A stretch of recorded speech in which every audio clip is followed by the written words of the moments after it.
You might ask the question, where is the universe? Ever thought of that one? Where is it? Well, you can't say where, because every where has to be in relation to something. There would have to be another universe to say where this one is. But then, since those two together would constitute the universe, we wouldn't still be able to say where it was. It isn't anywhere. And so in that sense, the center isn't anywhere in space, locally. And furthermore, the kind of space we are dealing with is only one possible kind of space. It's the kind of space our physical organisms are attuned to. We are, you see, like the radio. We pick up what wavelength we're on.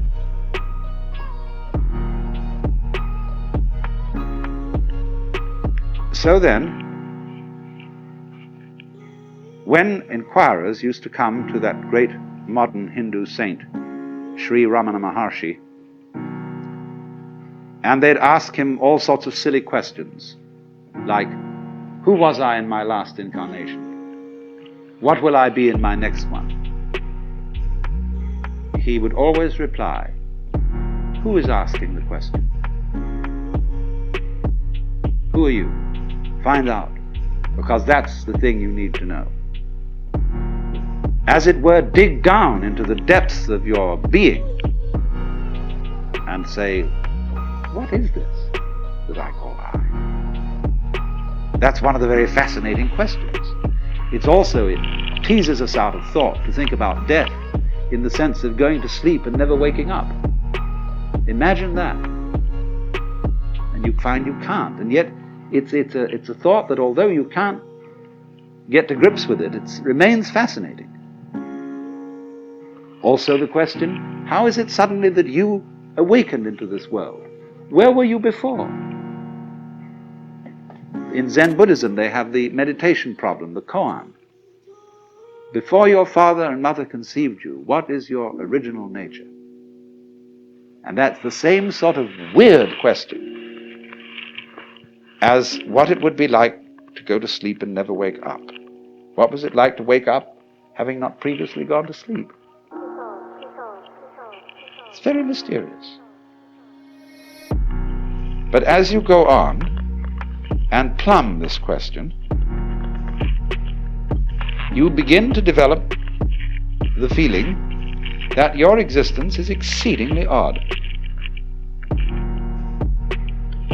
In many ways odd. Odd because it is here and it so easily might not have been. After all, if your father hadn't met your mother, would you be here? Now, of course, somebody would be here, because he might have met somebody else. Would that be you? Of course it would. Don't you see? You can only be you by being someone. But every someone is you. Every someone is I. That's your name, you say. It's me. I am here. And everybody feels that I in the same way. It's the same feeling. Just like blue everywhere is the same color. So I-ness, being, as it were, the most fundamental thing in man, is also fundamental to the universe. It too is I. And our I is a special case of it, coming out from the, in quotes, central I, like so many tits from the belly of a sow, or so many spines from a sea urchin, so many legs from a spider. And that is, of course, why the images of the Hindu gods are shown with many arms or many faces, because it is saying that all arms are the arms of the divinity. All faces are its masks. So, you see, there's really nothing to worry about.